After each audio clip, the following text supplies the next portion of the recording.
السلام علیکم ورحمۃ اللہ وبرکاتہ۔ اللہم صلی علی سیدنا محمد وعلی آل سیدنا محمد وبارک وسلم۔ سوال یہ ہے کہ مختلف خیالات آتے ہیں، وسوسے آتے ہیں، نماز پڑھتے ہیں تب بھی وسوسے آتے ہیں، یا جب ہم لیٹتے ہیں تو مختلف قسم کے وسواس ہمیں تنگ کر لیتے ہیں اور بے بسی میں چلے جاتے ہیں۔ بعض اوقات تو اتنا گمراہ کن وسوسے ہوتے ہیں کہ ہماری بس کی بات نہیں ہوتی، بلکہ کفر تک پہنچنے کا خدشہ ہوتا ہے، لیکن دل پہ سہ لیتے ہیں۔ تو اس کے لیے کوئی عمل بتا دیجئے۔ دفع وسواس کے لیے پارہ 9 رکوع 14 آیت بسم اللہ الرحمن الرحیم وَإِمَّا يَنزَعَنَّكَ سے مبصرون تک، جن کو وساوس وسوسے اور خطرات اور حدیث نفس اور خیالات فاسدہ اور لرزہ قلب نے عاجز کر دیا ہو، ان آیات کو گلاب اور زعفران سے جمعہ کے روز طلوع شمس کے وقت جو سورج طلوع ہو رہا ہو 7 پرچوں پہ لکھیں، 7 مرتبہ لکھیں، ہر روز 1 گھونٹ پی لیا کرے اور وہ پانی بھی دم کر لیا کرے، انشاءاللہ وسوسے رفع ہو جائیں گے۔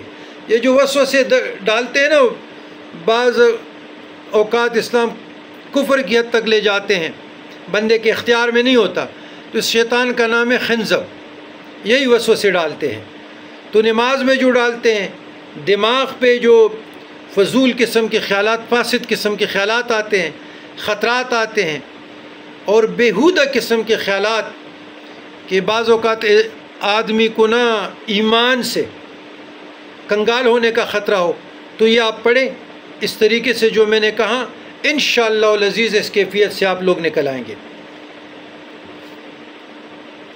ایک حدیث میں آیا کہ ایسے وقت جو آپ کو حالات فاسد آ جائے اور بے بسی میں چلے جائیں تو آمنت باللہ ورسولہ یہ پڑھے۔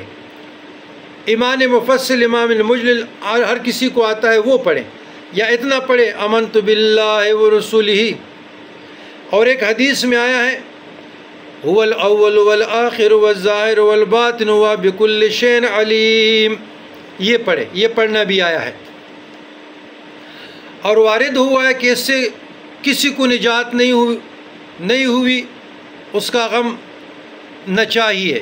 رواہ ابو داود عن ابن عباس، یعنی یہ ایک ایسا کلمہ ہے جن لوگوں نے پڑھا اس کو نجات بھی ہوئی اور اس غم سے بھی چھٹکارا حاصل کر گئے۔